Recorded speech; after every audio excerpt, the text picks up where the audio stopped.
Any major regrets from this session? You know, we could always hope to do more, but you know, being in an election year, I am actually standing here very pleasantly, maybe a little surprised and very excited about everything we accomplished. One thing I left out, a couple major judicial reform bills, criminal justice reforms, the Justice Reinvestment Act that was carried by Representative Gary Fuhr, a national type of model proposed by the Pew study. Again, another overwhelming bipartisan issue that passed. Very proud of that accomplishment that we did not know we were going to be able to get through. And then today, Representative Chris Kelly passed another significant criminal justice reform that is going to help out a large amount of our African American communities, and the Black Caucus spoke out very much in favor of that bill. That was another bipartisan bill, another huge accomplishment to put in Speaker Tilley's ledger. Yeah, Ms. Representative, you did comment on the floor that you were hurt with the Senate over some things in general. Are you frustrated with what happened over the Senate, and then will this reflect at all how you plan to approach the Senate when you're Speaker? Well, I think many of the frustrations I had were with senators who have caused these frustrations with people who have been here long before me. And many of those personalities will not be here next term. And the ones that will be here are the ones that I have the best relationships with. I can tell you that I spoke with Senator Tom Dempsey, the floor leader, extensively throughout the session. And Tom and I never had a disagreement. We sat together. We had challenges we had to work with. We had issues we had to overcome. We overcame them together. Every time I came to Floor Leader Dempsey with a problem, every time he came to me, we worked through it and we accomplished it. There were some outliers in the Senate. I believe many, if not all of whom, are not returning next year because of term limits, who caused a lot of grief to a lot of our members in the House on both sides of the aisle. Representative Kelly spoke about this. He was just as irritated as I was yesterday when he was trying to get 628 done. So I think it is some renegade senators who have personal agendas, and as I said, many of them, if not all of them, will not be here next year, and I look for a brand new dynamic. Is there anything that you see a special session that would require a special session? At this time, I do not. Sex offender registry language was stripped out of the judicial reform legislation. Do you see a future for that issue? I absolutely do. The Missouri House spoke with nearly one voice on that. I was very proud of the work that Representative Shad did on that in his last year here in the House. That bill was hugely popular in the House. Again, I think it may have been one person who had a problem with it in the Senate, and so I definitely view that coming up, another good criminal justice reform.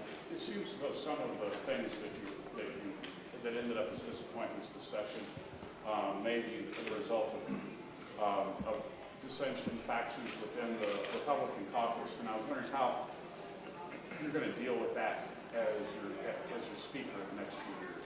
Well, I think you saw that whenever we had a challenge in the House, and we did have some on some bills, we worked with our caucus and we accomplished the goals we needed to accomplish, whether it was education reform or judicial reform. Those issues got out. Again, we need a willing and able partner in the Senate, and I think I have that with Senator Dempsey. However, remember, he did not run the Senate this year. He was the floor leader, and he has different challenges than I do as a floor leader over there.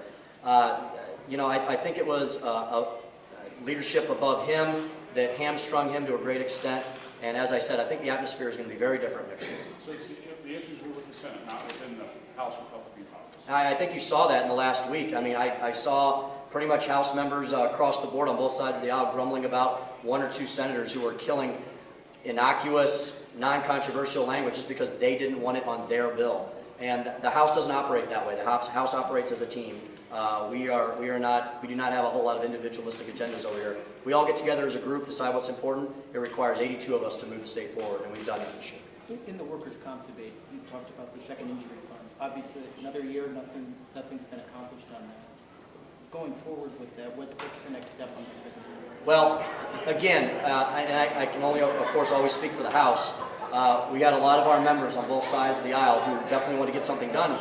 And I believe the House passed second injury fund reform many, many, many times. And I believe that will be a priority along with occupational disease, that fix, which still needs to be accomplished. You know, I was afraid at the beginning of session that one of those pieces, that all of those pieces would have to suffer because of each other. We took the very bold step. It required a lot of leadership on both sides of the aisle and in both chambers to accomplish co-employee liability. Extremely ecstatic that passed. That means a lot for the small business owners in our state. And we'll go back and we'll work on the next two issues next year. Is the state running out of time in your mind to deal with that issue with the insolvency? receive the funds?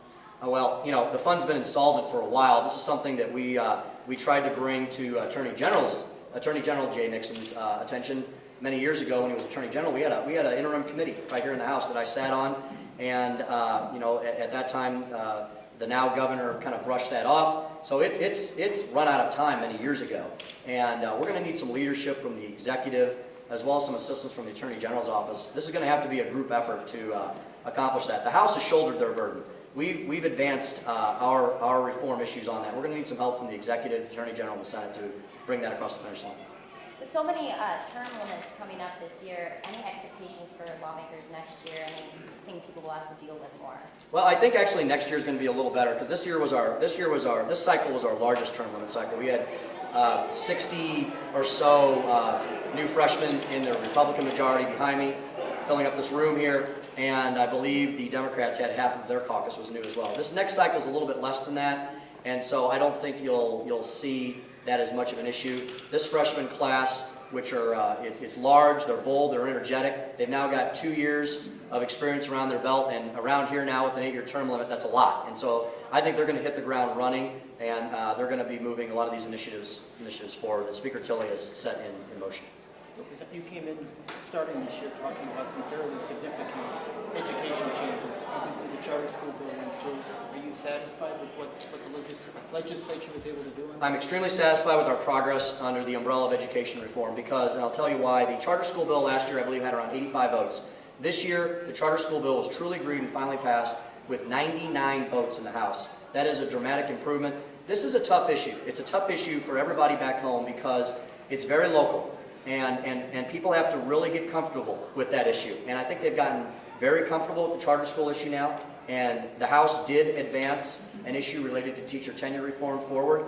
And I think as people start to understand what we're really doing in the reform arena, that more and more ideals will be brought forward. I look forward to working with members on all sides of that issue because, again, we're going to need all hands on deck to make sure that the children in our state get the education they deserve, and that the parents have the choices they have to provide that education.